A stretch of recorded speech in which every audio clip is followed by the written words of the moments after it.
Can you guys still hear me okay? Yep. Okay.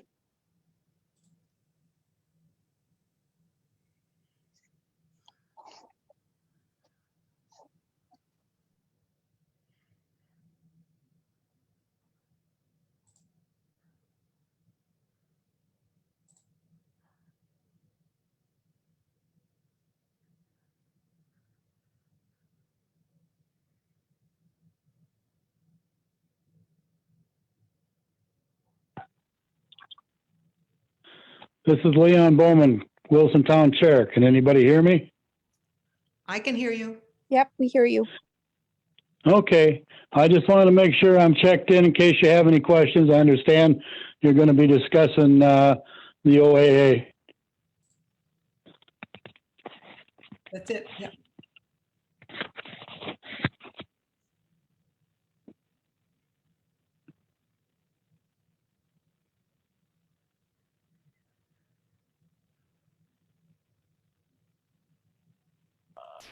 Go ahead.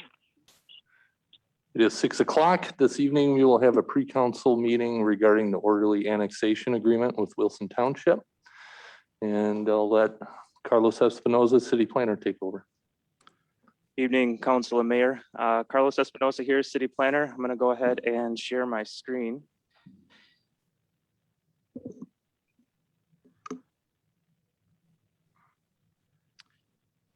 The pre-council on Wilson, City of Winona orderly annexation. The two entities have been working on a orderly annexation agreement for the past couple of years. We've made some great progress.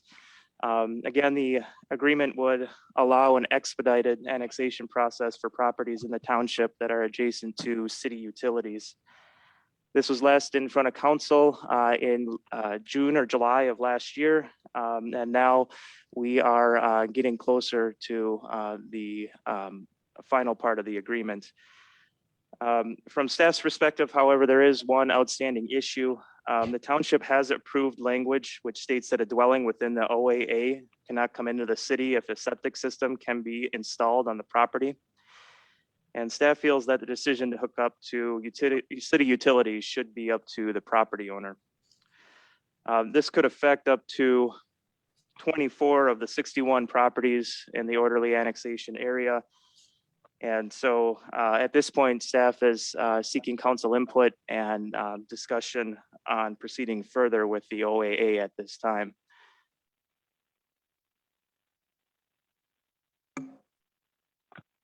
That's all that I have. Any council members have any questions?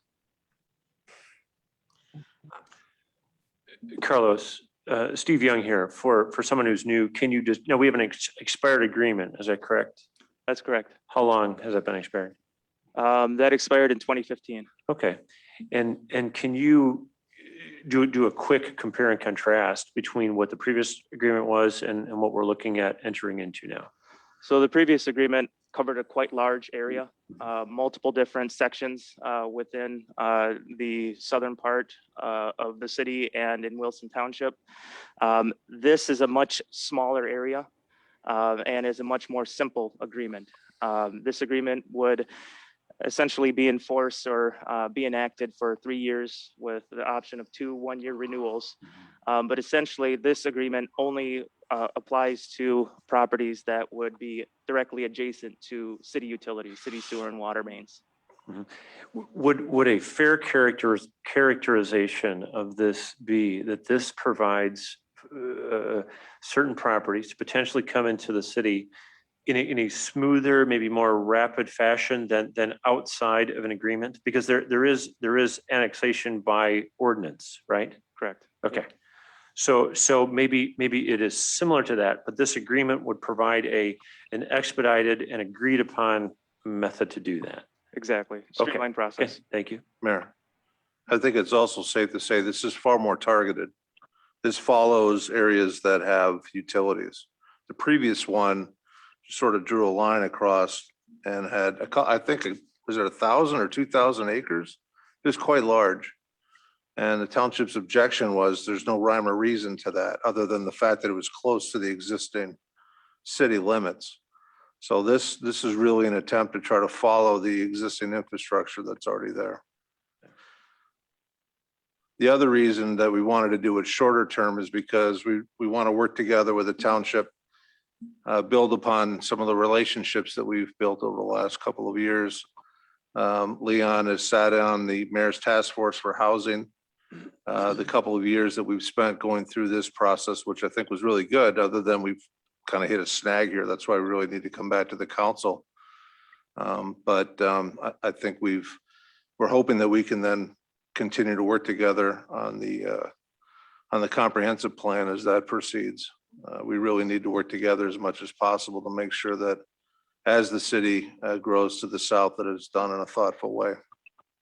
Okay, thank you. Anyone else have any questions? Comments? Mayor George here. Go ahead, George. As a former township resident, one of the biggest things that you look for during annexation or whatever it may be is having city utilities. Living out here on Losey Drive, everyone affecting the whole West Burns Valley area, the Glen Mary area, they all connected on as they were trunking sewer and water up to Bluff View. Does that sound correct, Lucy?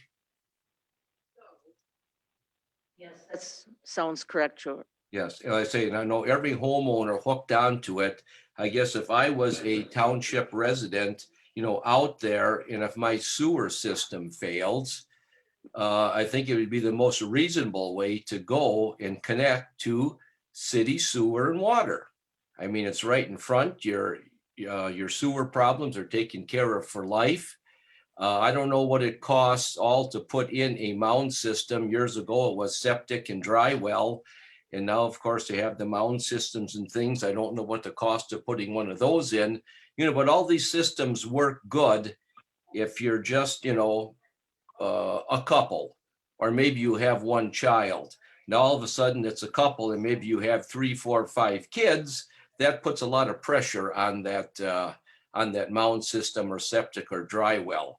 I know in the past, what we had is that, in order to connect to our sewer system, that, you had to be annexed into the city. I know that's what I remember what we all left with, unless if something's going to be changing now. I think we need to look at that very, very, very carefully, to find out. But, you can't go wrong hooking up to the city water and sewer if you're out in these remote areas. I mean, if the pipe is there, I mean, I tell everyone, take advantage of it. I mean, hook up to it. And I'm sure it's going to be more reasonable, hooking up with the access fee and having it done, and you're pretty much done for good.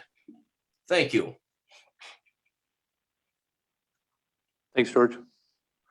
Carlos, I have a quick question. On average, what would you say the cost is to bring a dwelling or a lot into city utilities? And then, what are some of the hiccups, or what are some of the things that we run into occasionally? I don't know. I mean, do we run into issues, or is it a pretty straightforward process? Or I haven't heard any major issues from the engineering department. It all depends what's in the ground when you're running the line out to the house and everything like that. If there's a bunch of rock or other material that can be hard to get that water line through, that can be difficult. But the annexations that we've had in the past 5 years here, I haven't heard any large issues that we've encountered hooking people up. Our sewer water access charge, I believe, is 12 or 15,000. I know it was just updated, but that's approximately how much it costs to hook up to city utilities. okay, And that would be for both water and sewer. Yep, total. okay. Mayor Michelle Alexander. Go ahead, Michelle. I wouldn't be in favor of restricting people who want to hook up to city water from annexing in.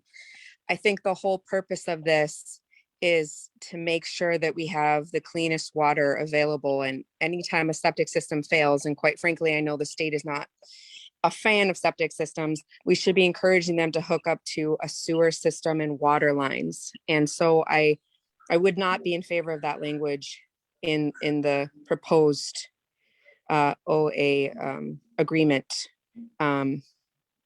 I think it's, I mean, I guess those are those are the people that they elected, and maybe that's what they want. But from my perspective as a realtor, with the county restrictions, it is extraordinarily expensive to put in mound systems. And even if you can, a lot of people find a greater value in their home when they can hook up to city services. So I would agree with staff on that. I think that would be language I would not be in favor of.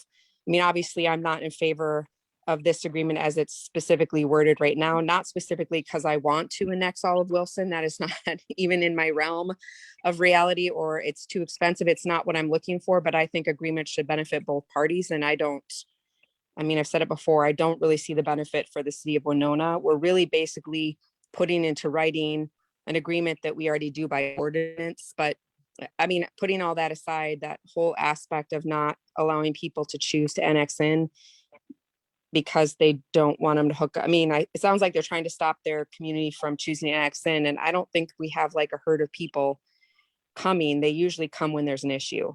And I mean, they probably wouldn't necessarily choose to annex in if there wasn't an issue, but it's a benefit to them that we have that service up there. So I would not be in favor of that language as it stands now, as you presented it. Thank you, Michelle. Mayor George here. Go ahead, George. I think I asked earlier today, is the Minnesota Department of Health, are they involved in allowing or permitting mound systems or rehabilitation of your septic and dry well? Are they involved in the decision at all? It'd be through, George, this is Carlos Espinosa speaking. Okay. It would be through Winona County and yes, Department of Health.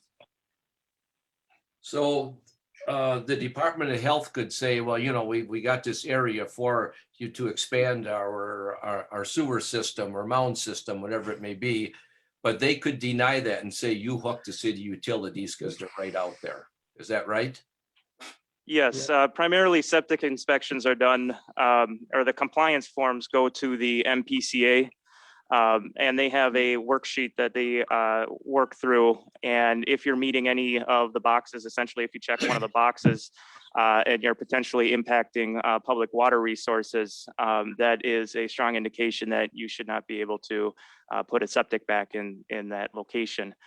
There's a number of other requirements too, but that is the common way that septic is assessed, essentially, is through that form. And usually a licensed plumber goes through and connects that and completes that form. Thank you. Thank you, George. Any other council members have questions or comments? Mayor Eileen here, I have a question. Go ahead, Eileen.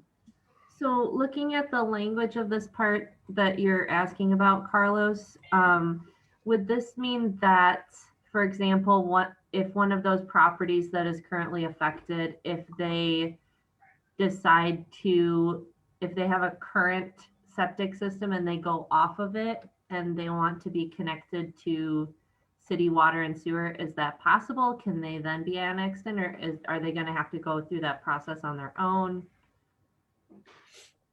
Sure. The only way with this language that they would be able to annex into the city is if a new or a replacement septic system cannot be added to the property per state regulations. And that's where we're just taking a look at things. There's the potential of up to 24 properties that would be within the orderly annexation area and have sewer and water right outside of their house in the road, and could potentially very easily hook up to city sewer and water, but this language would prevent them from doing so unless they can prove that a replacement septic or even an improved septic cannot be installed on the property. Okay, that makes sense. Then I would agree with Michelle then that I don't like that it doesn't give people the option to, you know, cease using their septic, or it just seems like it puts a lot of restrictions on people. Mayor, this is Pam. I have a question. Go ahead, Pam. I would like to know what is the other point of view? In other words, why would a township want to restrict people from doing what they want to do? in this case. Sure. Leon, would you mind speaking to that? Well, one of the reasons that what happens when people just, okay, I want to go into the city, we lose a chunk of property tax. Most people, from what we understand, don't really want to go into the city until they have to, you know. And what I'm hearing is we're looking at 26 properties out of 60 properties and over 120 parcels that seems to be a holdup. You know, when these people, when they do their inspection, which is all regulated, that's a compliance form, and that's the document that says we can't do a septic, and that you know, most of these properties will have no choice when their septic goes down. Most of these properties, when those people don't want to go in, when they pass on, and most of our people are elderly down there, they don't want to have to pay extra taxes if they go into the city. Right now, there's a pretty good discrepancy in the amount of taxes that their taxes will go up. And I realize you're looking at, you know, 12 to 15 grand for the hookup, but you still gotta dispose of that septic system, which puts the price right back up there. We're trying to look out for our residents that are down there that don't want to go in or don't feel they need to. And we're looking at, like I say, 24 properties. I'm going to say out of most of those, you got setback issues, you got well issues, you got closeness to a road issue. Most of them won't be able to put another system in anyway. That is one of the few things that we put in there that we've been dealing with this, and this is that we've been doing, allowing people out of the township into the city is that exact language that we've been going with for the last 5 years. That's why we wanted to put that language in there and keep it that way. You know, this is supposed to expedite annexation. Otherwise, we can go through the process, which costs you guys money. It costs us money to go annexation by petition. We're trying to eliminate that. We're trying to alleviate that. As far as the old annexation agreement, you guys had an option on over 2,000 acres. And out of that 2,000 acres, you have not extended any sewer or water to any of those properties except Cobblestone Addition. And that's why we're a little bit adamant on where we're at with this. I think we've had a good negotiation process. You had a good negotiating team. We understand that's a stickler for your side. We have a stickler on our side, and that is expanding past for an industrial exception to the rule, to what we agree on. I mean, that's a big kicker for us. We've allowed that. We said, okay, we agreed that this is what we want. This is what you want. Okay, we'll compromise. We'll leave those two things in there. So that's pretty much our side of it. You know, we would love to see the fact that our residents could hook up to the city sewer and water, and we would still stay in the township. I know that happens in a few communities too. That would be great for us. I think it'd be great for you. But that's not where we're at, and that's not something that I think we'll ever see. So we're trying to keep a little bit of control on this whole procedure. It's only for 3 years. We got 2 extensions for 1 year. It gives you guys something to go with your new comp plan. I think it's not what we would like to see. I don't think it's what all your council wants to see, but that's where we're at, and I hope we can come to agreement and get this taken care of. So if you got any other questions of me, I'll see if I can answer them. Leon Michelle Alexander, can I ask you a question? Yes, ma'am. Sure. I don't understand the argument though. If people want to stay and they are able to put in septic and water, the city is not going to force them to hook up. In fact, we've never in all of my years on council, and I think before that, ever forced, before Winona Township or after, people to join the city. So if people out in township need a new septic or well, and they don't want to join the city and they have the space to do it, they certainly are going to be allowed to do that. Under what you're suggesting, they won't have an option. So if they want to pay less, which it would be less to join the city, then they can't do that without your permission. That's my stickler. I don't necessarily think those people want to annex in. That isn't my argument. My argument is that if we're going to do this for the health and safety of the community, which is the only reason to annex from way up there, is because they're having dirty water go into our drinking water. So I'm not sure I understand your argument, because if they don't want to come in and they can put it in, they are certainly entitled to do so. Carlos, am I incorrect? Are we going to force them to join the city and hook up just because they have a bad septic or well? No, they have No, a choice. Right. So that's why that- the language is a problem for me, because you're actually forcing them not to have a choice, where we want to give them free choice to do either. Whatever's in the best interest for them financially, or if they need to sell the house, whatever it is they need to do. I don't want to take their land. I have no interest in that. All I want is the cleanest water possible for our community. And that's where my sticky part comes on that. Okay, and we want the same, and that's why we want to have an inspection, okay? The inspection comes back that they need it, that's not a problem. I mean, that's, we're looking, you're looking at it one way, I'm looking at it another way, but we're both doing the same thing, in that we're looking out for the water, we're looking out for all of that. If their septic is failing, they need to get it, hook up to the city if they can't replace it. And what we got down there right now, I'm going to venture saying over 90% of those houses down there will never be able to put in another system. So just that's because where of the soil condition. that's why I don't understand the sticking point from your side, because we're not forcing anyone to join, but you are forcing them to stay in the county.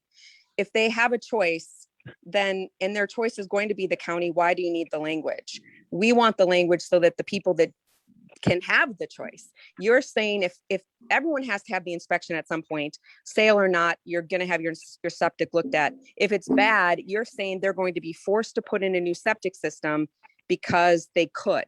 I'm saying they should get the choice whether they could or not. That's the sticking point for me. I want everyone to have as many choices as possible, whether it's to join the city or not.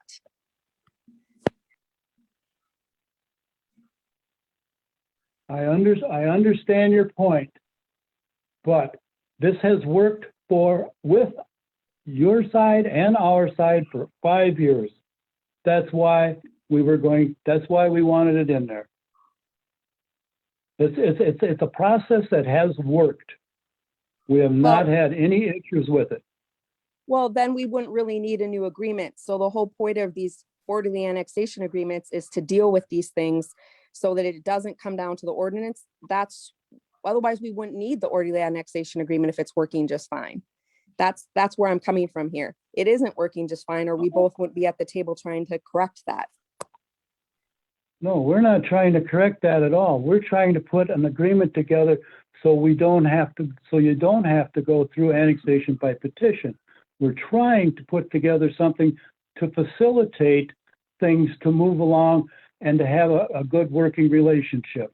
Otherwise, if you want to do everything by our annexation by petition, well, you have that right to say no to this.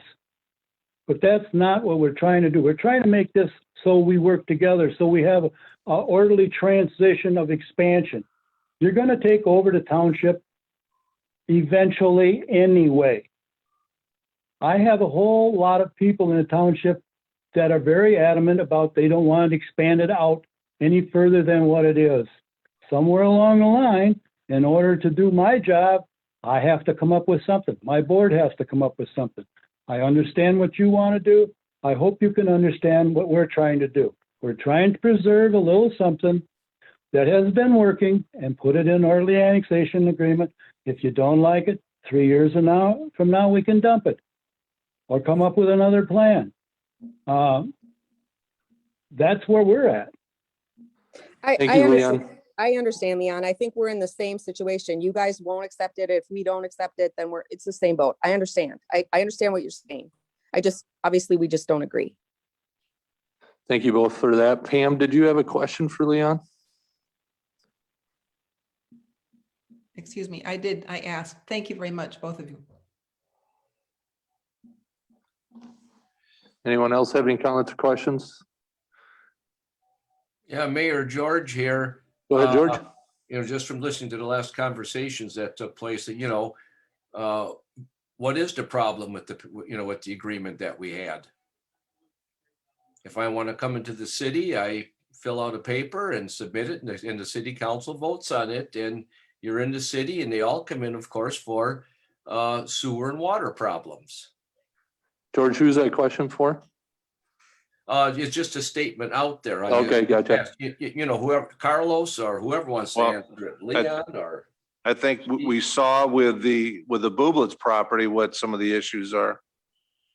There was a lot of back and forth. There was quite a bit of concern on the part of the township because of the process. This would iron that out. That's really what we were looking for, is just to have this. And as you can see, we came up against this one issue, and we're all coming to the same conclusion. At least on the city side, it seems like that we believe these folks should have a choice. And and I do understand Leon's position about the eroding tax base. We have to, at least understand from their perspective what's happening. But if we don't have an agreement, then we don't have an agreement. Life goes on. The sun will come up tomorrow, hopefully, and melt the snow, and everything will be fine. We had a good exchange over the last couple of years, and I don't think that will damage anything going forward between the city and the township. I hope not. So with our pipe out there, and you're a resident out there, I can just petition the city to hook up for those utilities, right? Right, and then we have to go through annexation by ordinance. If it's contested, which it seems like it will be on almost every front. And that's their right, obviously, and it's ours as well. And that's a 30-day waiting period with a public hearing portion to it. Is that correct? It ends up being about 2 to 3 months total. Okay.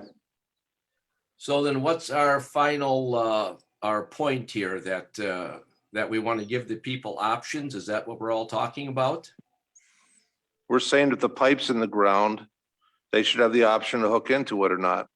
The township is saying if they can expand their septic system on site, then they should stay in the township and do that. Bottom line. Okay, we've got 4 minutes left. Anybody else have some real quick questions or comments here? I want to thank Leon for his time tonight. Okay. I thank everyone for being here tonight to discuss this, and we'll see you in about 4 minutes here. All right, thank you.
Pledge allegiance to the flag of the United States of America and to the republic for which it stands, one nation, under God, indivisible, with liberty and justice for all.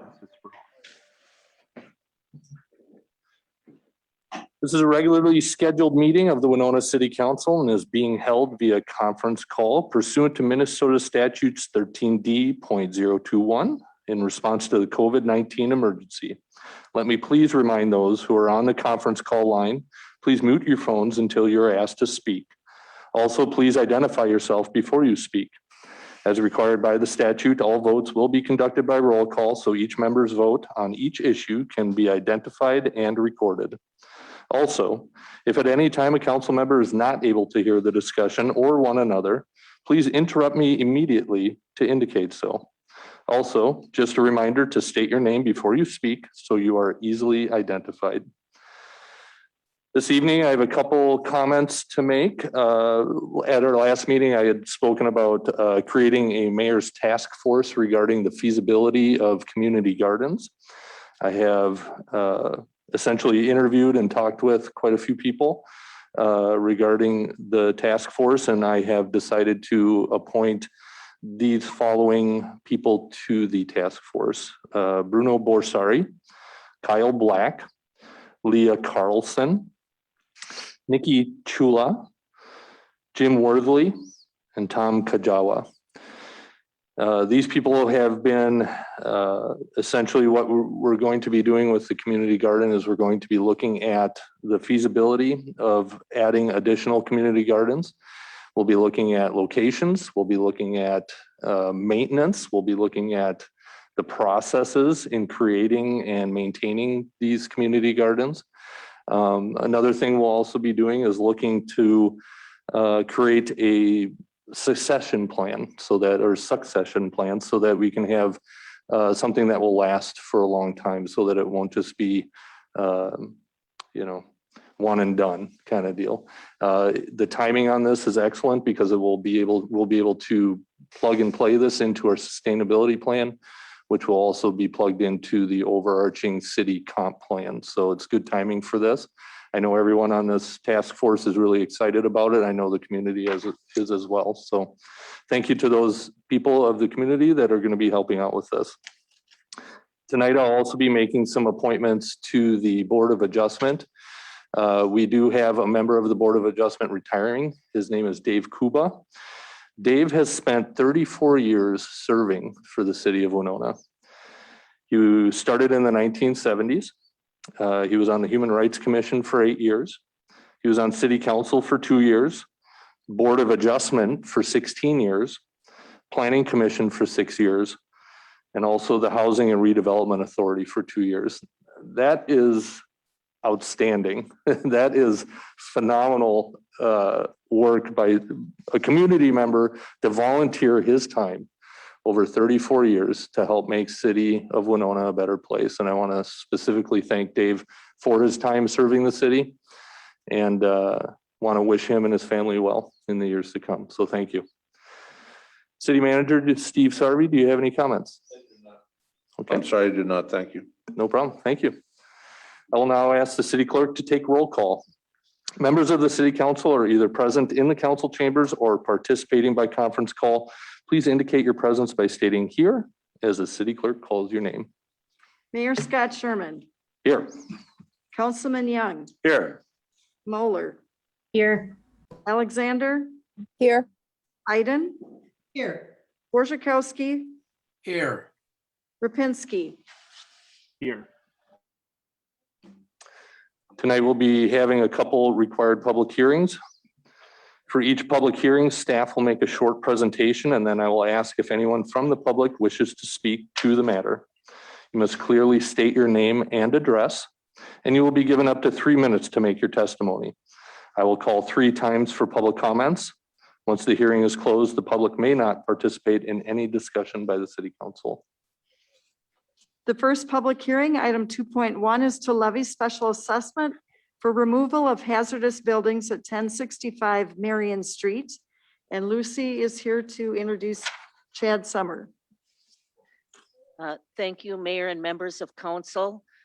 Tonight we have with us our new building official, Chad Summer, and he's going to summarize the work on this item. Hello, Mayor and members of council. Inspections began receiving complaints in 2019 for the property at 1065 Marion Street. The owner was no longer living in the home, which was designated a hazardous structure under Minnesota statute 1463.15. The structure was a fire, safety, and health hazard. Minnesota State Statute 463.151 provides that the city may remove or raise any hazardous building or buildings upon obtaining the consent from the owner, and the cost can be assessed. The owner consented to the demolition of the home, and the resolution was approved by City Council on December 2nd, 2019. I can answer any questions you may have about this. Very good. Thank you, Chad, and welcome to your new position. Does anyone in the public have anything to comment on?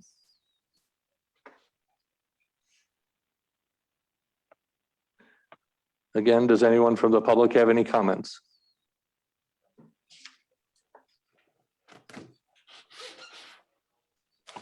Does anyone from the public wish to speak?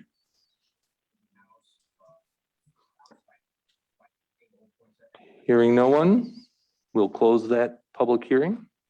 Mayor, I, Michelle Alexander, would make a motion to accept the 2 attachments and adopt the attached resolution to levy the special assessment. I, Pam Iden, would second that. We have a motion by Michelle and a second by Pam. Any discussion? Mayor George here. Go ahead, George. I just want to commend Chad and the whole building inspection division. I know I call them probably more than what they would like, but they do a tremendous job for us, and it's a very, very good, well-run department. I agree wholeheartedly, George. Thank you for that. Any other comments?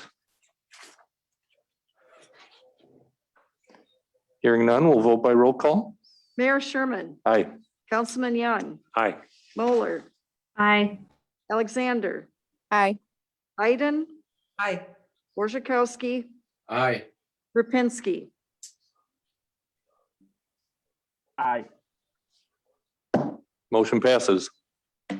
The next public hearing, item 2.2, is the Unified Development Code Text Amendment for storage permitted with standards in mixed-use downtown fringe zoning district.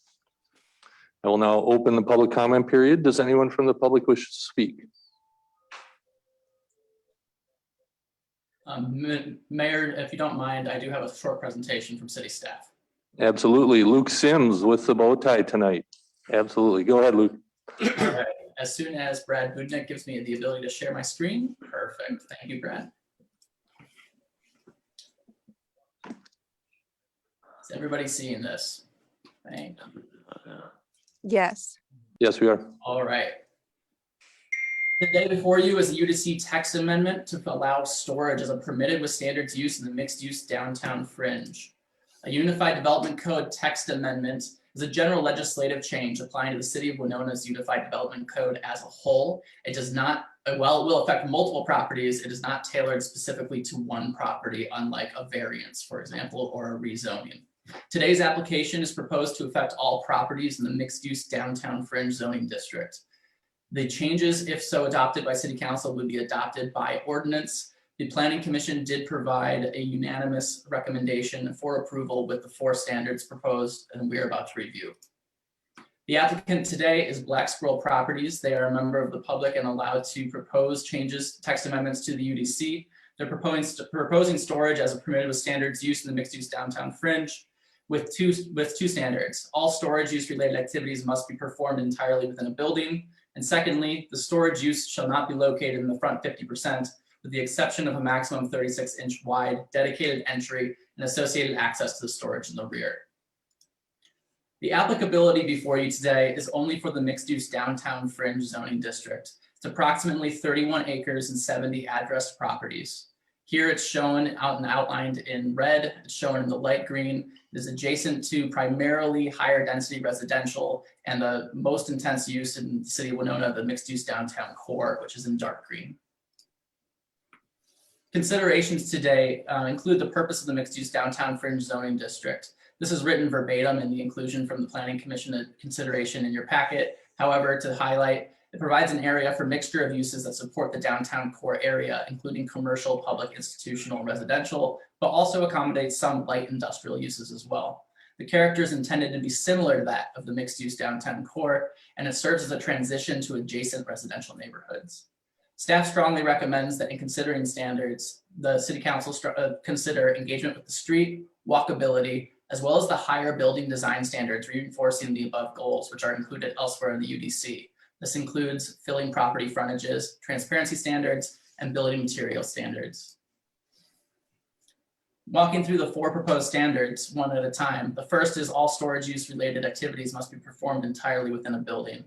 By requiring all storage use related activities being performed inside a building, the mixed use downtown fringe emphasis on engagement with the street and walkability is preserved. Automobile oriented storage facilities are already allowed in other zoning districts, namely the B1, B2, B3, I1, and I2 zoning districts.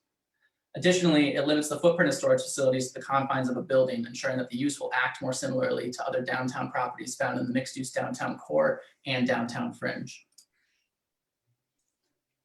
Secondly, the storage use shall not be located in the front 50%, and here we've added language from city staff's recommendation of a building's first floor area, with the exception of a maximum 36-inch wide dedicated entry and associated access to the storage use in the rear.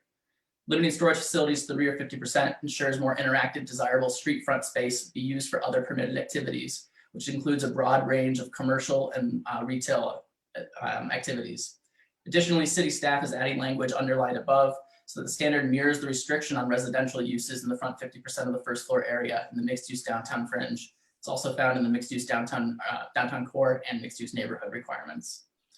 Additionally, the percentage standard is more adaptable for existing buildings found in the downtown fringe. The downtown fringe as a transitional district still has a lot of properties that are set further back, maybe smaller or somewhat larger. The 36-inch doorway requirement ensures that large loading doors do not dominate facades. This makes sure that the loading is done in the rear of the property or off to the side. Additionally, the Planning Commission recommended 2 additional standards as proposed by city staff. The third is designated parking and loading facilities shall not be located in the front 50% of the area. This is done because some mixed-use downtown fringe properties are transitional properties featuring parking lots in the front of existing buildings. This is typically addressed through form-based design standards that are not triggered by a change in use. By requiring it specifically for this use, we're allowed to enforce those same design standards. Reinforcing the walkable, engaging activities at the front of the building by requiring the above parking and loading standard storage uses in the mixed-use downtown fringe is in line with those form-based standards. Additionally, paired with the proposed standard number 2, loading activities in larger doors will then be oriented toward the rear, as previously stated. Fourth, all parking and loading areas shall comply with the provisions of UDC 43.03.42, the screening walls and fences standards. That excerpt is provided in subsections A and B below. This essentially allows for compliance with screening requirements that are not triggered by the change of use, but would be required otherwise in the mixed-use downtown fringe or downtown core. This would preserve light glare on residential properties. Sorry, prohibit, not preserve light glare. As mentioned previously, the Planning Commission did review this at its February 8th, 2021 meeting. Planning Commission did unanimously recommend approval with the 4 standards as proposed by city staff and included in your agenda packet. The action requested from City Council today is to approve the request. Should the City Council concur with the recommendation of the Planning Commission, a motion to introduce the ordinance amending City Code Chapter 43 Unified Development Code should be made. The City Council, in its legislative authority, may modify the request and provide stated reasons, or deny the request. If this action is taken, city staff recommends motioning to direct staff to return with a resolution of denial. You may also table the request. With that, I'm available for questions, Mayor and Council. You, Luke? Mr. Mayor, I would have a question if I could. Should we wait? Yep, public only right now. We'll have discussion comment in a moment. Does anyone from the public wish to speak?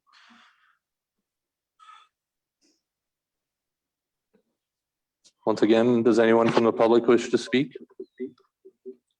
Hello, Mayor, council members. Hi, My name is Michael. My name is Michael Onstad. I'm the owner of Black Squirrel Properties.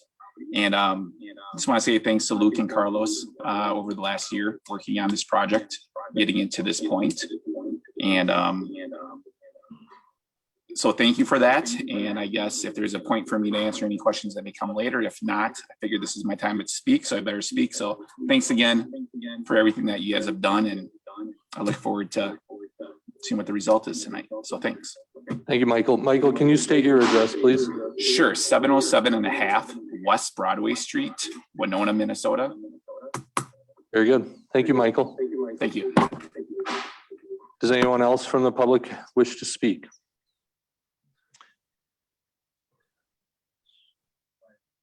Hearing no one else, we'll close the public hearing session. Mayor Michelle Alexander, I would make a motion to approve the request and accept the 3 attachments. Second. We have a motion by Michelle and a second by Steve Young. Any discussion? Mr. Mayor, could I ask a question of Luke while we Please. have him on? Absolutely. Luke, you're still with us? Yes, I am, Councilman. Okay, thank you. So thank you for your presentation. Helped me understand things a bit better.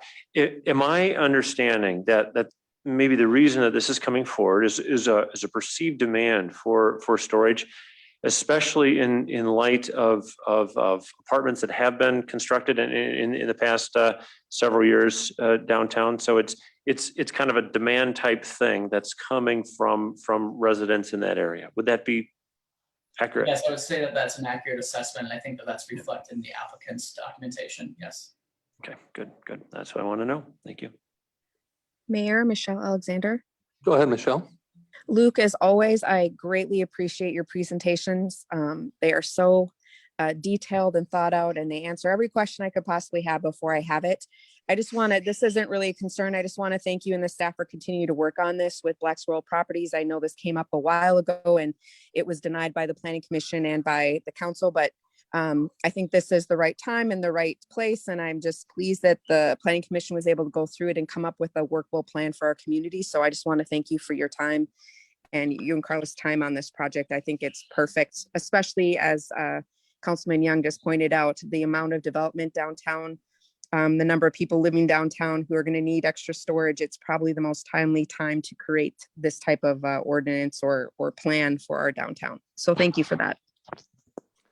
Thank you, Michelle. Any other comments? Yeah, Mayor George here. Go ahead, George. Yeah, like I said, this indoor storage now is really getting to be a big industry, not only in our community, but in many other communities around.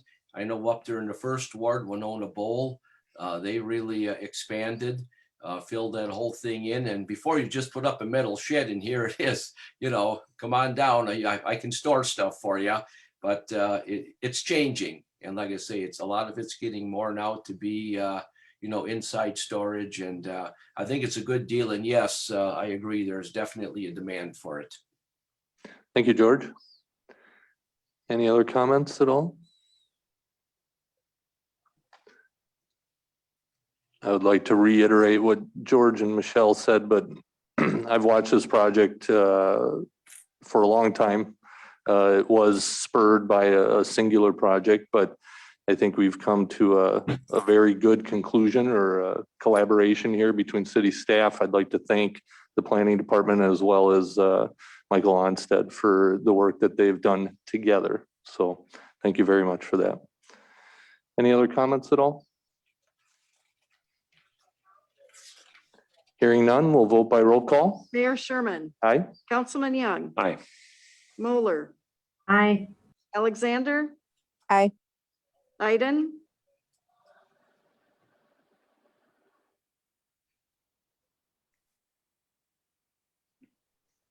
Aye. Borzakowski, Aye. Repinski. Aye. Motion passes. Moving on to the petitions, requests, and communications.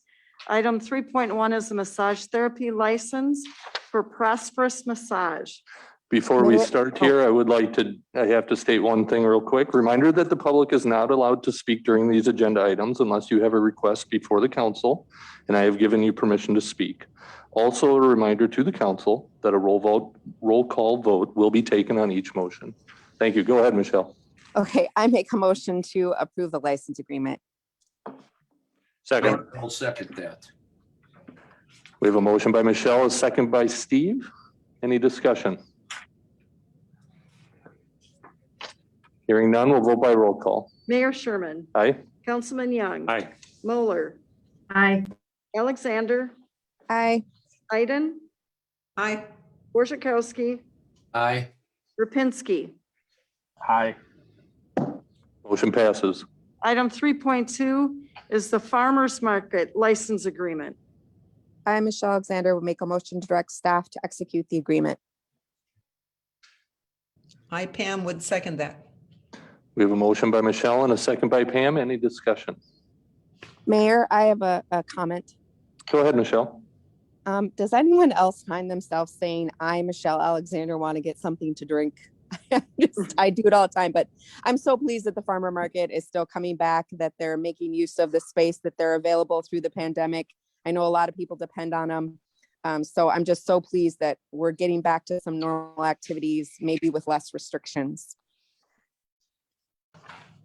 Any other discussion? Thanks, Michelle. Again, I'll mirror what Michelle said. Phenomenal job by the farmers market throughout the COVID-19 pandemic. It's sorely needed by the community, and they've done a phenomenal job with that. So thank you. That's great. Any other discussion? Hearing none, we'll vote by roll call. Mayor Sherman, Aye. Councilman Young. Aye. Moeller, Aye. Alexander, Aye. Iden, Aye. Borzakowski, Aye. Repinski. Aye. Motion passes. Item 3.3 is the license agreement for the Midwest Music Fest. I, Michelle Alexander, make a motion to approve the license agreement and authorize the administration to execute it. Eileen will second. I have a motion by Michelle and a second by Eileen. Any discussion? I believe Chad Ubel has something to say. Mayor and council, we did want to note tonight that Parker is on the line for Midwest Music Fest if you have questions. But more importantly, the festival has asked for a change of location, and they are requesting the use of Prairie Island, the Spillway Kiwanis Shelter area. And so with your motion, there could be a friendly amendment to direct staff to and the city attorney to make the necessary changes to the agreement to allow this festival to happen at Prairie Island. That would be appreciated. Otherwise, dates, times, and all other components of the license agreement would remain the same. I, Michelle Alexander, would modify my motion or amend my motion to the Prairie Island Kiwanis Shelter versus the Lake Park. Eileen will second that amendment. We have an amendment by Michelle and a second by Eileen. Any discussion? Mayor, Michelle Alexander. Go ahead, Michelle. I'm just, again, so thankful for Midwest Music Fest, for Parker and his entire group on continuing to move forward through what are extraordinarily difficult times, and to give people an opportunity to cut loose a little and enjoy getting together again and live music. So I really appreciate your efforts, and I'm glad we have a place that will work for your group. Thank you, Michelle. Any other comments? Mayor George here. Go ahead, George. I remember voting for the first Midwest Fest, which was 10 years ago. Anyone know for exact? I bet you Parker would know. Yeah, Parker?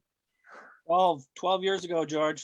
12 years ago. And like I said, it has really grown from 12 years ago. Job well done.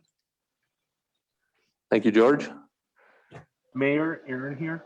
Go ahead, I Aaron. have a quick question for Parker. Is there an alternative plan if the water is really high from the Prairie Island location?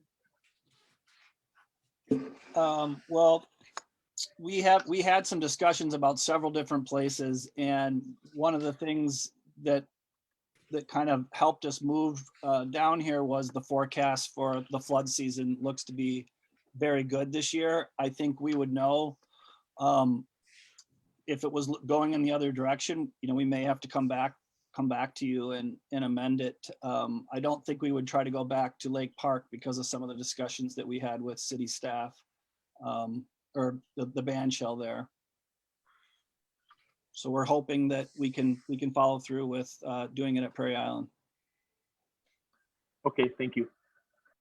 Thank you, Parker. Thank you, Aaron. Any other discussion? I'd like to say real quick that this one is personal for me to a certain degree. My wife and I own the triathlon Winona that is put on every second weekend of June, and we had to go through the difficult process of deciding not to host it in 2021.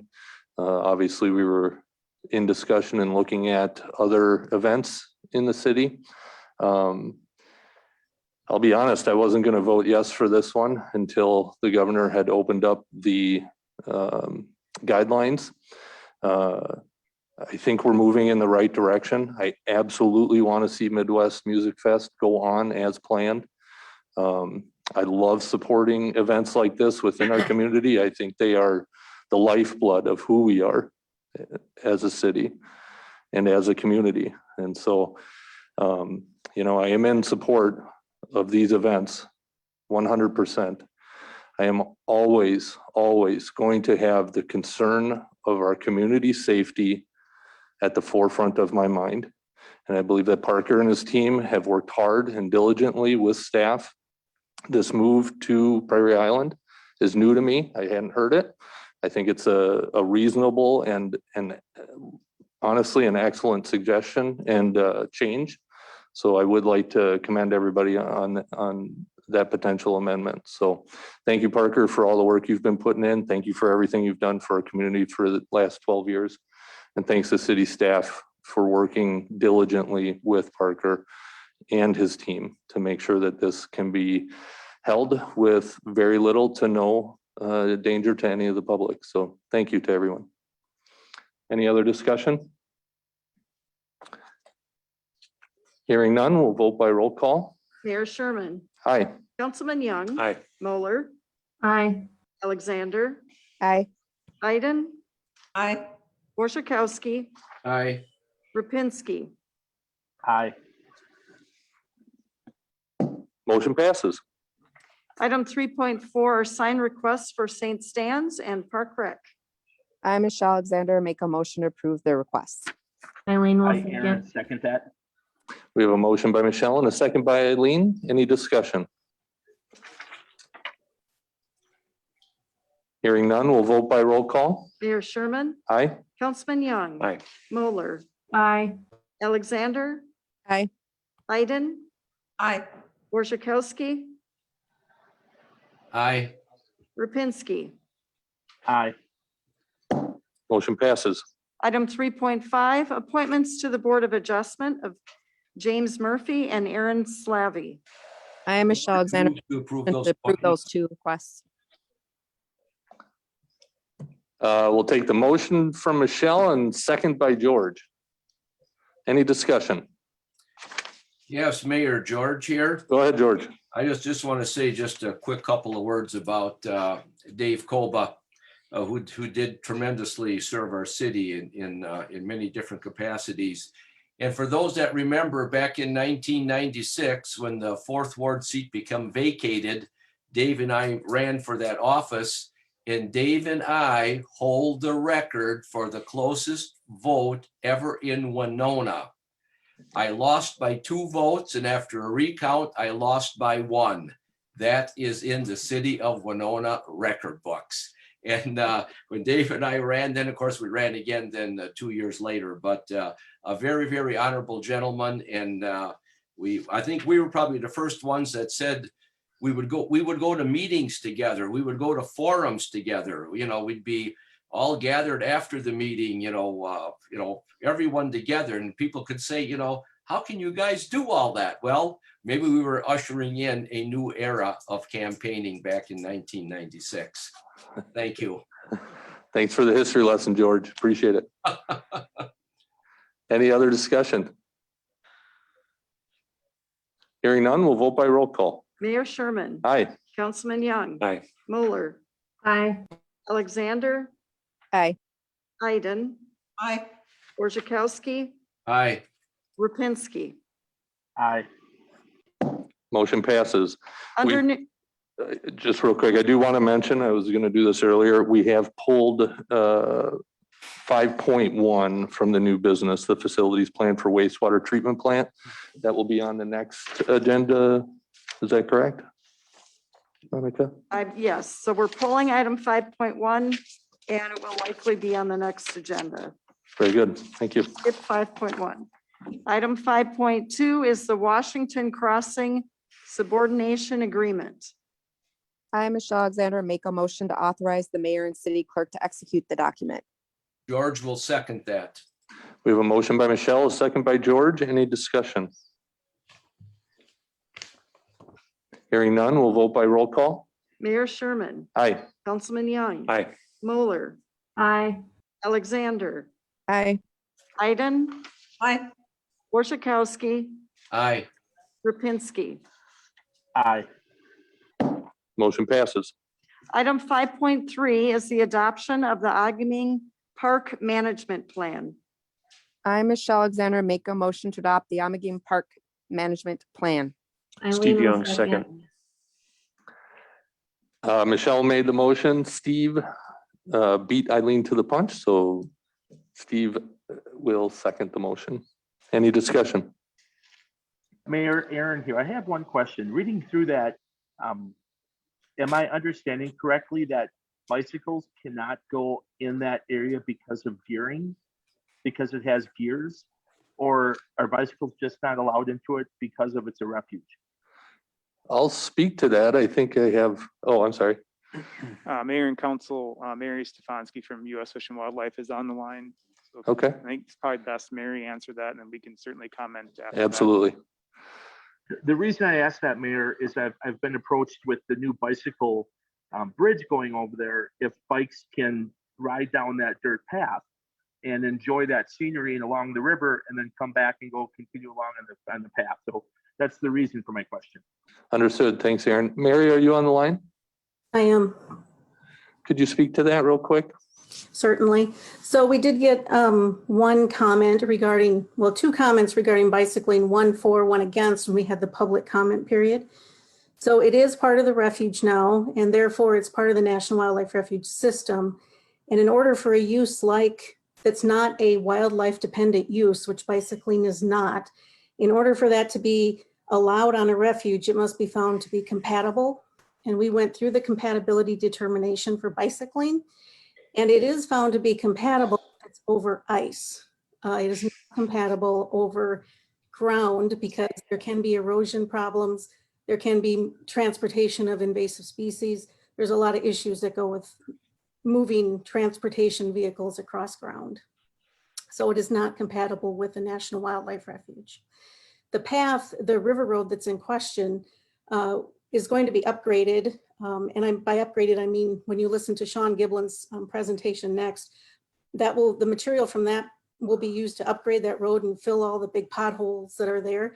But over time, that road's going to disappear into simply a walking path. Thank you, Mary. Thank you very much for your comments, Mayor. Mayor George here. Go ahead, George.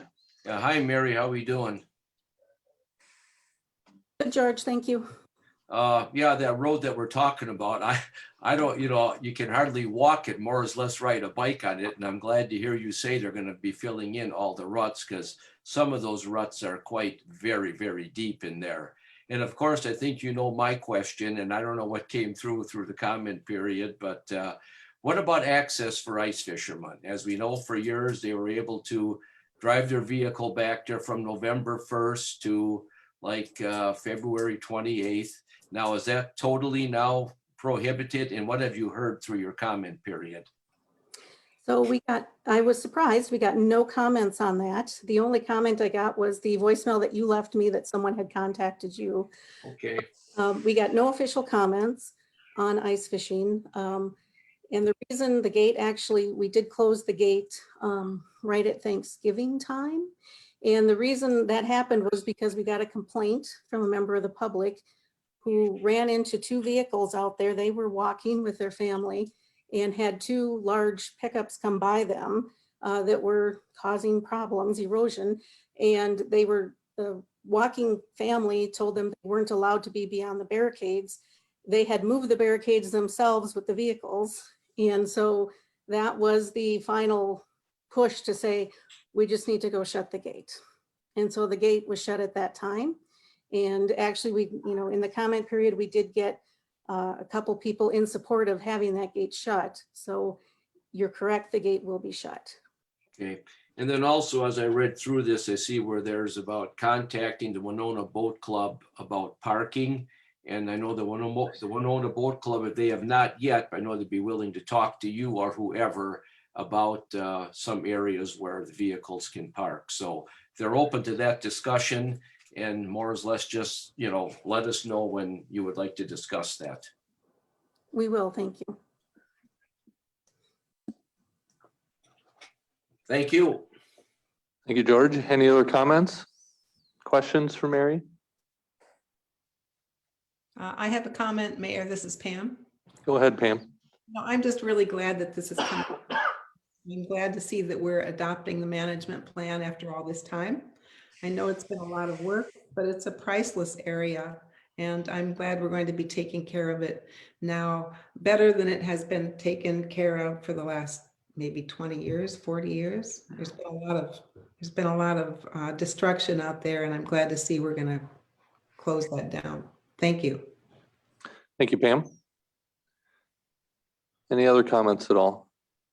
Or questions for Mary? Hearing none, we'll vote by roll call. Mayor Sherman, Aye. Councilman Young, Aye.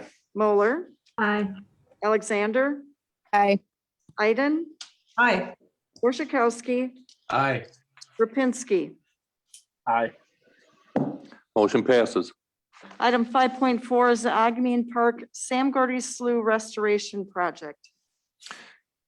I, Steve Young, move to make a motion to approve this agenda item and move the payment for it to the 2022 budget. I, Pam Iden, would second that.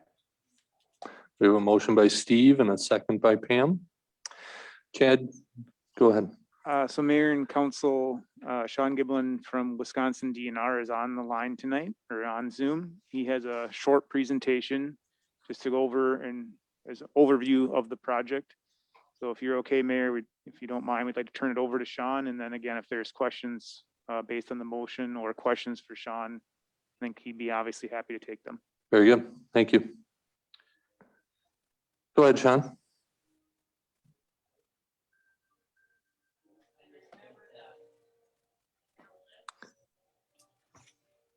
Sean, I'm not sure we can hear you.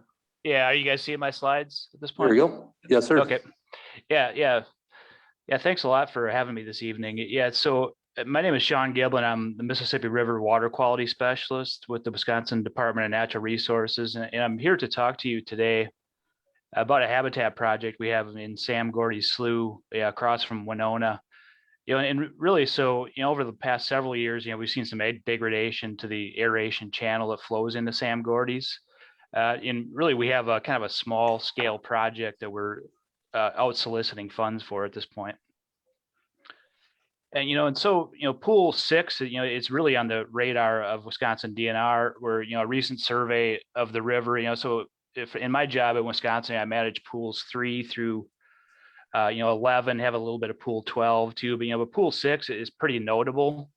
Where there's not a high degree of deep backwaters in pool 6, so this really makes Sam Gordy Slough really critical habitat, and from a Wisconsin DNR perspective, and one we'd like to protect and enhance. And really one of the reasons why there's a limited amount of backwater depth in pool 6 is a large portion of the backwater area in pool 6 is really behind the railroad grade, behind Trempealeau Refuge too. So it's with most of this backwater area essentially being behind the railroad grade, areas like Sam Gordy Slough are really critical habitat in our opinion. and really over the past several years, we've been doing some water quality fisheries surveys, inside Sam Gordy's slough too. And, really what we've noticed too is, the aeration channel that comes in from the main channel indicated by the yellow arrow here at the bottom. Over time that's kind of tended to fill up with sand too. We're really not moving much of that high oxygen main channel water into this backwater complex. So, so really, when the total river discharge is below 30,000 CFS, we're really not moving, very much water, and really the oxygen that comes with it into Sam Gordy's too. And so when you really think about, median discharge, on the Mississippi in the winter, it's about 15,000 CFS too. So, this channel has just really become, clogged up with accumulated sand. And we're looking for, solutions to really deal with this. Really this photograph, is just showing, the inlet into Sam Gordy's slough too. So inside this yellow oval here too, really over time, that channel, main channel sand has just basically moved into that aeration channel, clogged it up. You can kind of see, even kind of looking at the duckweed moving into the system, kind of how sediment accumulates in that channel.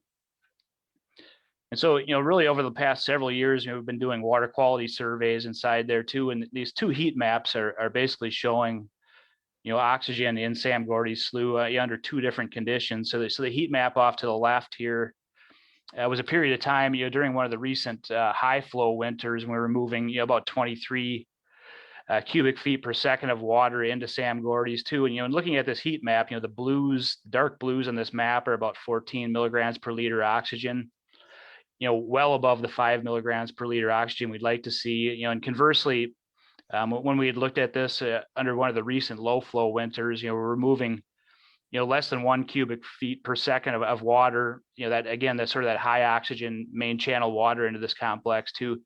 Really most of the complex, really went to dead zero for oxygen. At this point, we kind of felt we were probably, literally within days of a pretty major fish kill in Sam Gordy's too. And really kind of knowing, this is pretty critical habitat. A good share of, the entire fish population in Pool 6, goes into this complex to overwinter during the winter months too. So, at this point, we kind of felt like we were kind of at a race, against time to really do something, before we had a, really kind of a major problem in there too. And so, really what we have planned out is a pretty simple habitat project too, with just three features to this. So that there'll be a bed load deflector. That'll kind of deflect kind of that incoming sand from moving into that channel upstream of the channel. A little bit of rock riprap protection on the downstream bank to just protect that downstream bank. And then we'll go into this aeration channel and basically dredge out, some of that accumulated sand, to really open that channel back up too. And so in our minds, we think this will probably be an $80,000 to $100,000 project. We already have funding commitments from Wisconsin DNR, the Fish and Wildlife Service, Buffalo County, and the Isaac Walton League too. So at this point, we're reaching out to Winona. It's kind of like the last potential funding partner for this project. And really that bed load deflector is, again, sort of, we've used this design in other projects. This is a photograph of the Long Lake complex down by Trempealeau. So again, the 60-degree rock deflector is kind of built at a 60-degree angle to the major flow vectors too. And this design has really worked wonderfully for a number of years too. The sand essentially can't turn the corner, up into that aeration channel. The water and the oxygen that comes with it moves in just fine too. And this is a design that we think will work, really well at Sam Gordy's, and really kind of, create, favorable water quality conditions in Sam Gordy's for a number of different years. And so again, we're just sort of modeling, this is a cross section, engineering diagram of what we have planned to. So, again, these three features, the deflector on the upstream side, the rock on the downstream side, the dredging in the channel to basically open up that channel. And again, sort of the same, engineering specs that we used like on that project at Long Lake downstream in Trempealeau too. So again, just a really simple habitat project to protect what we view as pretty critical habitat in Pool 6. And this is just looking downstream during one of the high flow times of the year too. This is the water basically moving into Sam Gordy's complex. And so again, we think this will promote some really positive recreation opportunities for Winona. And this is, looking upstream, out that aeration channel, across to the city of Winona. So with that, I'm happy to answer any questions the council may have about the project. Thank you, Sean. Any questions? If I could ask, Mr. Mayor, when is the proposed timeframe? When would this, go ahead? Yeah, so this is the last increment. We'll be looking at, we'll be getting the last increment of fundraising here too, and then we'll be going to permits and contracting too. So, more than likely, we're going to try to get it done in 21, but more than likely 22. Someone else Thank had you a for your question? Presentation, Mr. Giblin. Aaron Repinski here. I'm very ahead, Aaron. familiar with that area. Is that the little waterway that runs underneath that bridge? Yes. Now, I've been through there a number of times in my boat. Is that going to be accessible via, small fishing boat, kayak, canoe, and so on? Yeah, it will be. I mean, it's. it will be, to the point we can keep it open too. At times, I'm sure you've noticed, it's kind of locked up with sand to the point where you probably can't get a boat in there too. But, that's kind of the goal, is to open that back up too. So the opening would be, plenty wide to get a boat up through there, with the structure, and then even with the dredging. So it'd probably make it more favorable to get a boat up in there. And with that 60-degree deflector, is that going to make the sand come farther out into the off channel there and create more of a flatbed of sand? Because that's what's happening now with it, I've noticed also. Yeah, so that sand, the sand that would move into the channel will just kind of continue to move downstream, in the channel downstream of there too. So what that deflector does, it just kind of prevents the sand from turning the corner to clog that channel, kind of the problem we're having currently. Okay, thank you. Mayor George here. Go ahead, George. Lucy, are you on board here yet? She is. Now, Lucy, wasn't about 10 years ago, maybe longer, did we not, as a port authority, have a project geared toward that bridge that Aaron was just talking about opening that up for increased water flow? Didn't we have something to do with that? Yes, Mayor, members of council, the Port Authority undertook a project quite a few years ago in Sam Gordy Slough in conjunction with the Wisconsin DNR. It was a similar project. I don't know if it was in this exact location, but it was to improve habitat. And we did that as part of our mitigation when we did the dredging in the commercial harbor. And we timed it such that we used the company that was dredging for the Army Corps of Engineers at the time. So that made it quite affordable to do that mitigation. Okay, thank you, Lucy. Like I said, Sam Gordy's, it's of course part of Agaming Park. And does this body of water not, as it all connects, goes almost down into backwaters around Homer?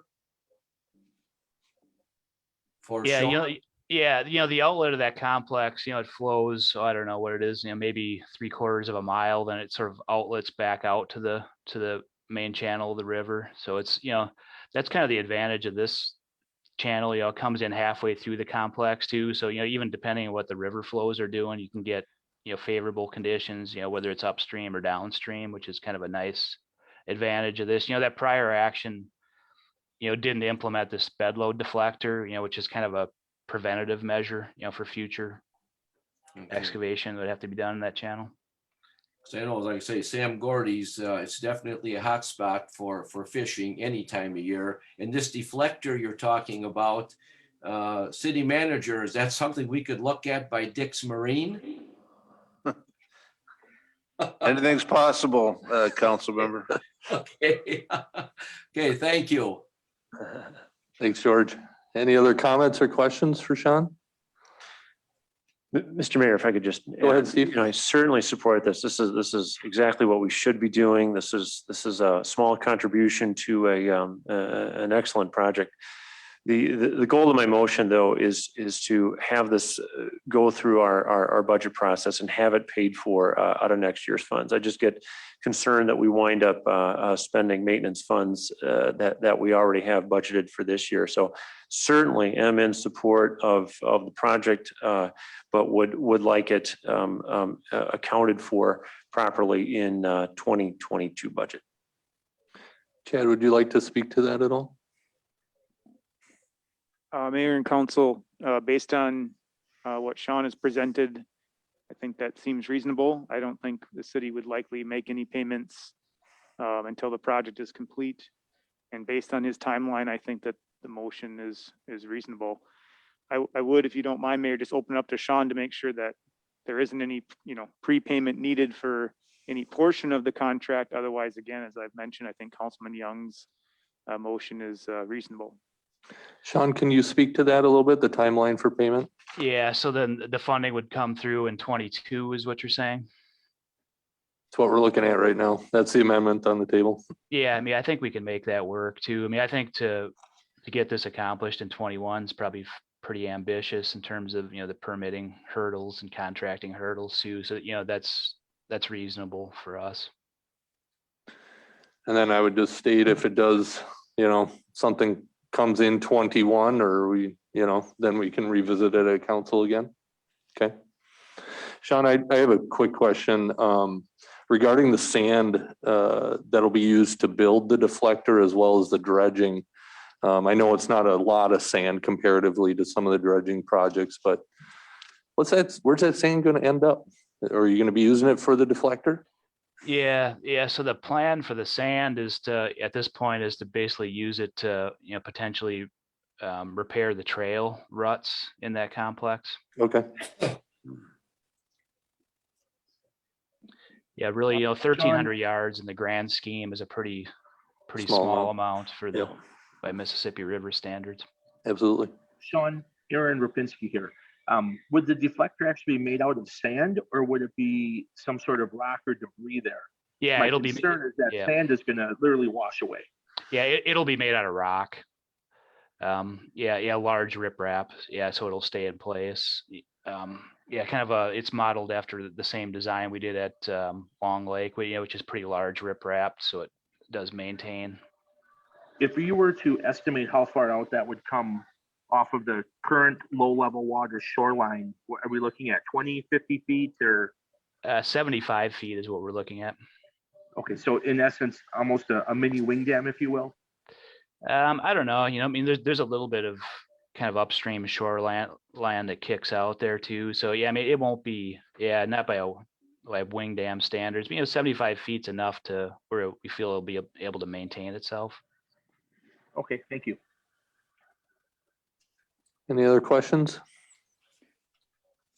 Oh, Chad, go ahead. You had something to say?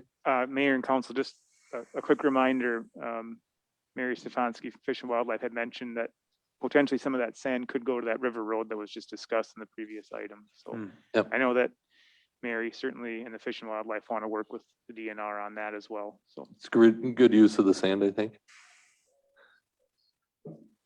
George, did you have a comment or question? No, I was just simply going to say is that, that is a good use of the sand by all means. And if for some reason you don't have enough, we'll just contact the Corps of Engineers. They're looking to drop off 100,000 yards of sand. So yes, shouldn't be a problem finding sand. Any other questions or comments? Hearing none, we'll vote by roll call. Mayor Sherman. Aye. Councilman Young. Aye. Moeller. Aye. Alexander. Aye. Iden. Aye. Worzikowski. Aye. Repinski. Aye. Motion passes. Item 5.5 is the financial planning model. I, Michelle Alexander, make a motion to authorize the administration to execute an agreement. Eileen will second. We have a motion by Michelle, a second by Eileen. Any discussion?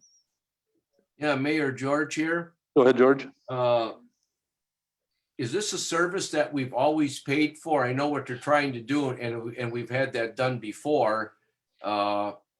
I don't ever recall any fees for it, but I could be wrong on that, but I thought that service was always provided. If anybody just touch on that.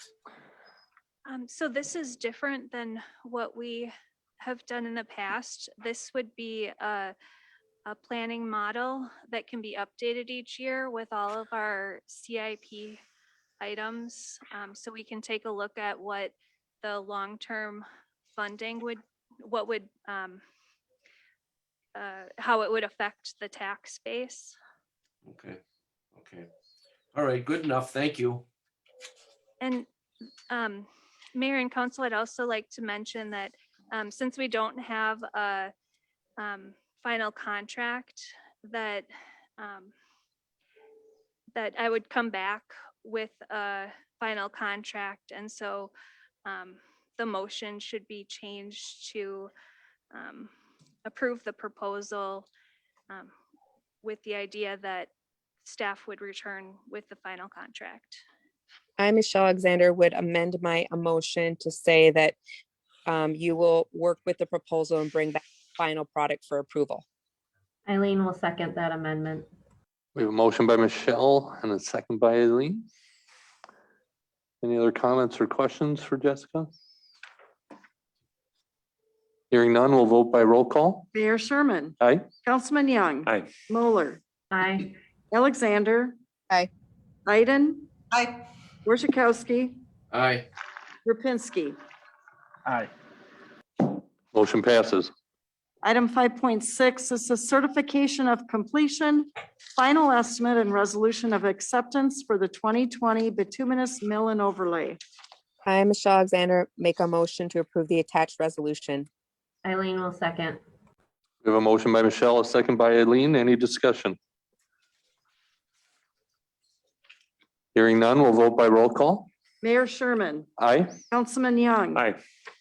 Moeller. Aye. Alexander. Aye. Iden.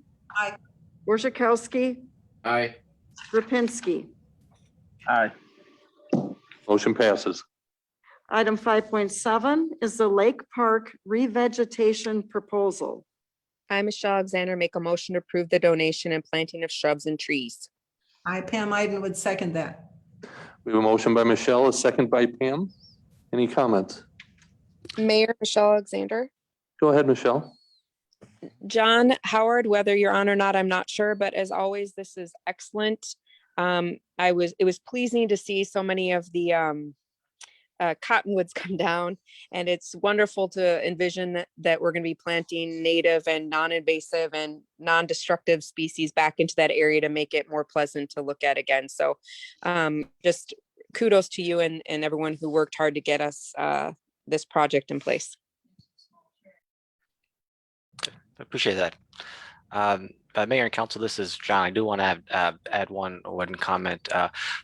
Because this is a donation, it does require a resolution that I failed to include in the initial agenda item. So you may have received that this afternoon from the city clerk. If not, I'm happy to pull it up on my screen to show you, but that is a requirement with accepting a donation. John, this is Michelle Alexander. I didn't see the email. If it was sent out, do you mind pulling it up? I'm sure I have no problem amending to accept the resolution as well. I didn't see it. I'm sorry. Just 1 second here. We're going to try and pull it up.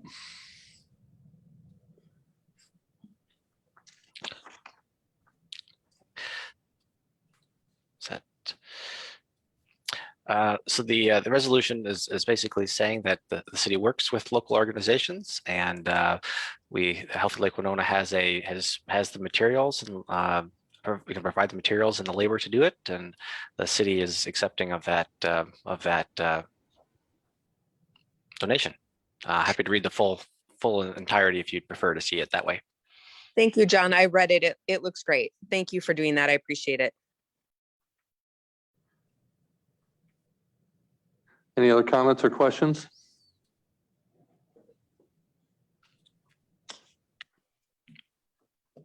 Do we need to amend this? I think she did. Okay, all right. All right, hearing none, we'll vote by roll call. Mayor Sherman, Aye. Councilman Young, Aye. Moeller, Aye. Alexander, Aye. Iden, Aye. Borzakowski, Aye. Repinski. Aye. Motion passes. Item 5.8 is the Lake Winona Prairie Demonstration Area Prescribed Burn. I'm Alexander, make a motion to approve this prescribed burn. Eileen will second. Michelle with the motion, and we'll go with Pam for the second. Any discussion? Mayor, Michelle Alexander. Go ahead, Michelle. I suspect that many people will miss this discussion, so can we just make sure we let people know when we're doing the burning so that we don't receive phone calls or nervous people seeing smoke or not wondering what's going on? Can we just make sure we let the public know when we're going to do that so they're all on board or at least have an idea? City staff are all nodding their heads currently. Perfect, thank you. Any other comments or questions? Hearing none, we'll vote by roll call. Oh, I'm sorry, Pam. Go ahead, Pam. One comment from me. Please. This is going to make quite a bit of difference. We've planted prairie and we've restored prairie, other plants there, and this treatment will make it all come back beautifully. I agree wholeheartedly. Thank you, Pam. Any other comments? Hearing none, we'll vote by roll call. Mayor Sherman, Aye. Councilman Young, Aye. Moeller, Aye. Alexander. Aye. Iden, Aye. Borzakowski, Aye. Repinski. Aye. Motion passes. Item 5.9 is the DNR Shade Tree Bonding Grants. I, Michelle Alexander, make a motion to apply for the grant and authorize staff to submit the grant application. Eileen will second. We have a motion by Michelle, a second by Eileen. Any discussion? Mayor Michelle Alexander. Go ahead, Michelle. John, these are really great projects you're bringing forward. Thank you for doing them. And I just like to remind everyone when we do this that there are trees that are recommended for planting in your yard and on the boulevards. I believe it's online, and I'm certain you could contact John Howard, am I correct, if they need advice on what type of trees are suitable for planting in Winona. I know we've been working hard to try to get as many native species back into the community as possible and a diverse group, so we don't deal with like the Dutch elm disease or, you know, all of these little species eradicating viruses and bugs that move through periodically. So John, please correct me if I'm wrong, but they can reach out to you if they want to plant on their property things that are appropriate for the city of Winona or Minnesota. Certainly, we are happy to help and provide some guidance there. Chris Kramer, our tree crew chief, has a greater knowledge than I do, and is also, I'm sure, willing to provide some advice, guidance.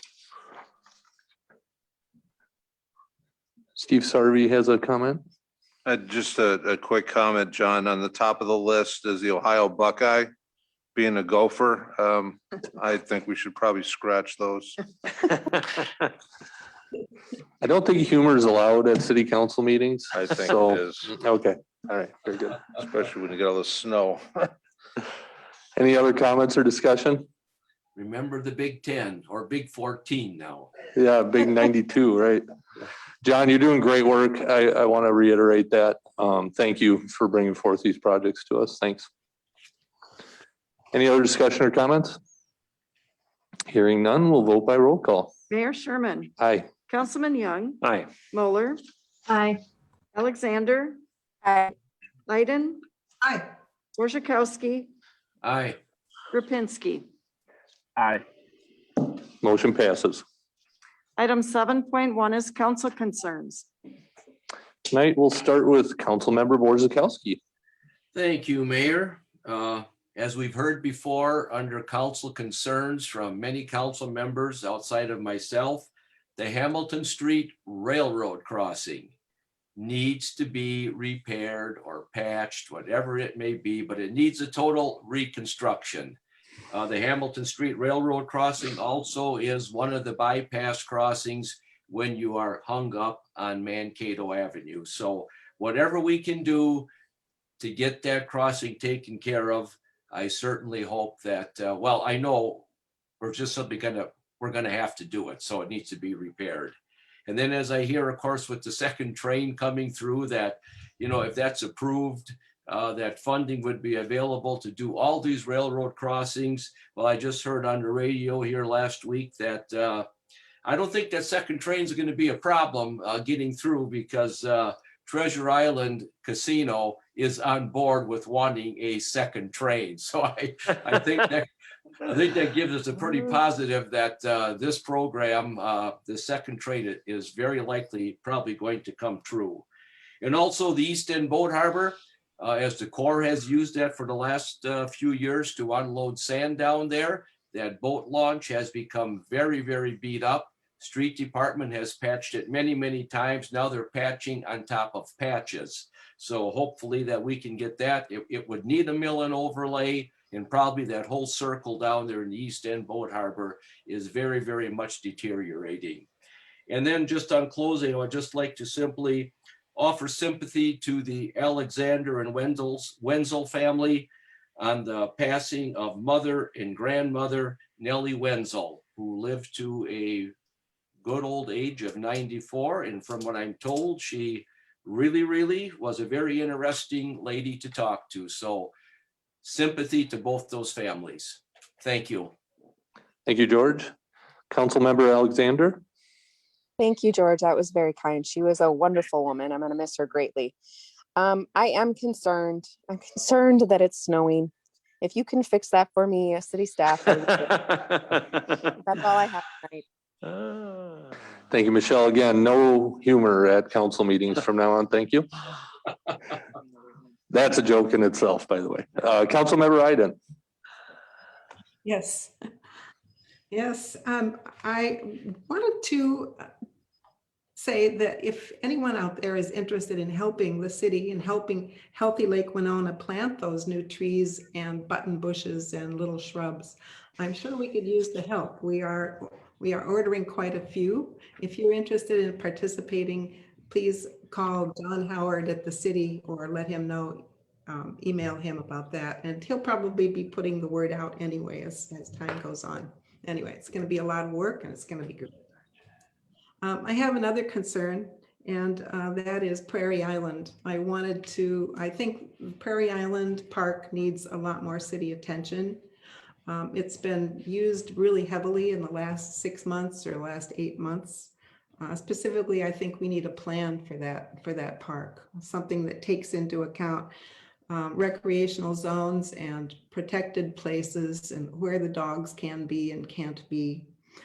There are a lot of people out there, and it's kind of confusing, even for folks who would ordinarily follow park rules. We need to tell them what should be protected land. There are also a lot of endangered species and migratory birds that come through there that we love as part of our community. So I think we need a plan, and I have talked to Chad Ubel about this. And Chad, if you're there, would you talk about the plans for the future? So Mayor and Council, Pam has brought up excellent points. Starting point, I guess, is the 2018 Comprehensive Parks Plan does indicate that Prairie Island should go through a master plan. That was one of the items that came out of that comprehensive plan. As part of that master plan, a natural resources management plan similar to what was completed with the Bluff Traverse project, I think would be an excellent option to address what Pam has alluded to, that we do have potential recreational habitat, natural resources, land management issues. Really, to use a natural term, we have a confluence of those issues out at Prairie Island, and they should be addressed. Most recently, as Pam has indicated, we have seen increased use in Prairie Island, which again, that is a positive thing. Our concern, of course, is appropriate use. And so with COVID specifically this last year, we saw an increase in all of our park system and all of our parks. We did do a test pilot program at Prairie Island for disc golf. We expanded that after it became very popular. And that certainly has raised some issues with recreational use and again, natural habitat conflict. And so we did place some baskets in an area that I think is sensitive to habitat. And we did remove one of those baskets. And then when the weather clears here and it's appropriate to get equipment or small vehicles in the area, we will take out the remaining baskets that are on the south side of Prairie Island Road. But that also has, as Pam has alluded to, brought to the forefront that we need to look at appropriate uses, things like dogs off leash in that area, where it would be appropriate to put disc golf. What impacts does the campground have on Prairie Island Park overall? And so we certainly as a department would like to sit down with users of the park, have some discussions, and then eventually bring back a proposal to council for either a master plan or for sure a natural resources management plan. So I think I covered most of what Pam and I discussed. If I missed anything, Pam, certainly let me know. Any other comments, Pam? Thank you, Chad. Okay, just about timing, I guess. I would like to know if we're going to be able to establish any organization and protection out there before the summer, because right now there is no indication where people should and should not be going with their dogs on leash or off leash. So the sooner we can get out there and flag it so that people know where they can go and can't go, that's a good start, hopefully before summer, before spring. Is that possible? Mayor and council, that seems reasonable. I think one of our goals for our department is to make sure that we contact, and we have, but we do more of a thorough discussion with Fish and Wildlife and the DNR. The other issue with Prairie Island is there's a lot of different land ownership in that area. The Corps owns by the spillway, the city of course owns by the campground, and Fish and Wildlife owns right north of the dog park area as well as the spillway area. So we'll work on getting those organizations together as soon as possible so we understand what's our property and what we can sign. That to me is always the first step, to make sure that we're on our property. And that to me, spring, summer seems reasonable. Great, thank you, Chad. Good. Thank you, Pam. Anything else? No. Okay, very good. Councilmember Moeller. Just that, speaking of dogs, just want to remind everyone that we do have leash laws, and I know more people are out with their dogs right now, but on city property, they are supposed to be leashed at all times, and that includes on our trails. I know that my dog Etta is always leashed. She's unconscious right now, but we try to follow the rules because not all dogs like other dogs. I can't tell you how many times I've been out walking her and someone else's dog runs up to us and she doesn't like that and I don't like it. And the person will just shout, "They're friendly," and that's not helpful at all. And there's a reason that we need to be respectful dog owners and keep an eye on our pets to keep them and others safe. I also mostly just want to celebrate the fact that so many people in our community are getting vaccinated.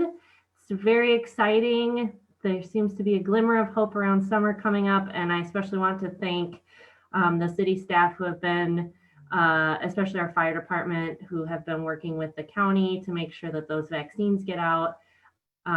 It's really wonderful. It's very exciting to see that people are starting to get those shots, and I can't wait to get mine. But in the meantime, everyone, please keep wearing your masks and stay safe. Thanks. Thank you, Eileen. Councilmember Young. George, our wish for a second daily train between Chicago and the Twin Cities very well may come true. This is a project that's been worked on for years, and we're closer than we've ever been before. I'm privileged to serve on the Great River Rail Commission, And we're close. Federal government has approved substantial dollars for this. Wisconsin is in with their matching money. It's the last state to approve their $10 million portion is Minnesota. And the governor is on board, and it seems this may go. We don't quite know yet, but we're getting close. Got an announcement to join us for a virtual town hall, the Winona Town Hall, for the second train in support of a second daily train between the Twin Cities and Chicago. Just imagine 2 daily trains going back and forth, a second daily train. It's a big deal. And it would come right through our town, bring tourists, bring college students, bring infrastructure.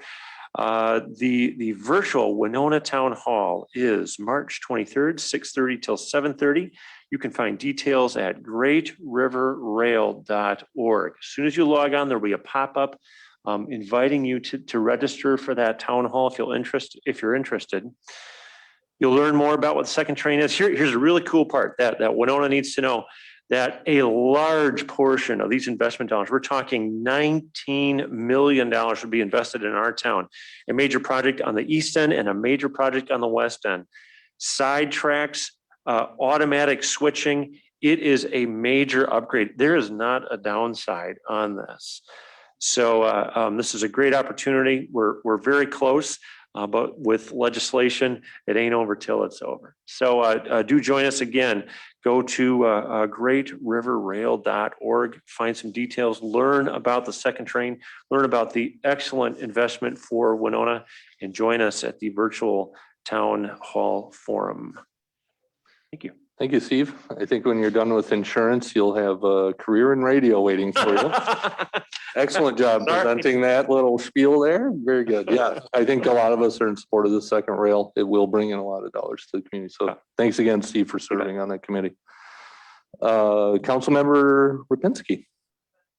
Thank you, Mayor. Just want to reiterate what George had said about East End Boat Harbor Landing and so on. Also would like to start a discussion the DNR, U.S. Fish and Wildlife, and so on about. Aaron, we lost you a little bit. Okay, is this better? Nope. All right, let me see. Is this working a little better now? No. Can you hear me? If you scream, we might be able to hear you. A Can you hear me better now? little bit. Speak loud, we're good. All right, what I'd like to do is start a discussion about the installation of some sort of. Aaron, I'm sorry, we can't hear you, buddy. I believe what he's asking is a discussion about the installation of public docks on the levee. Is that correct? Yes, Got it. yes, that's correct. I'll bring it more when I'm in person there, but other than that, no other concern. Very good. Thank you. Thank you, Aaron. Darby, I don't know how you were able to interpret that, but good for you. I speak Repinski. I don't know about that. Moving on to the consent agenda, there are 2 items. Approval of the minutes from March 1st and a claim against the city by Doreen Reiger. George moves to approve the consent agenda. Michelle, will second.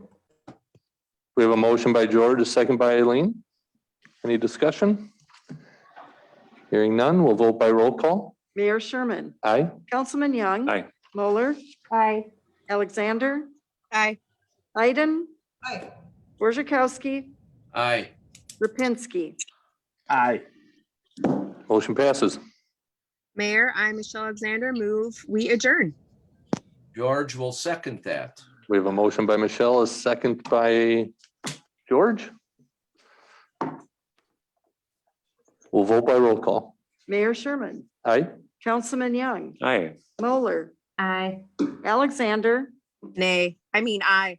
I kid. Iden. Aye.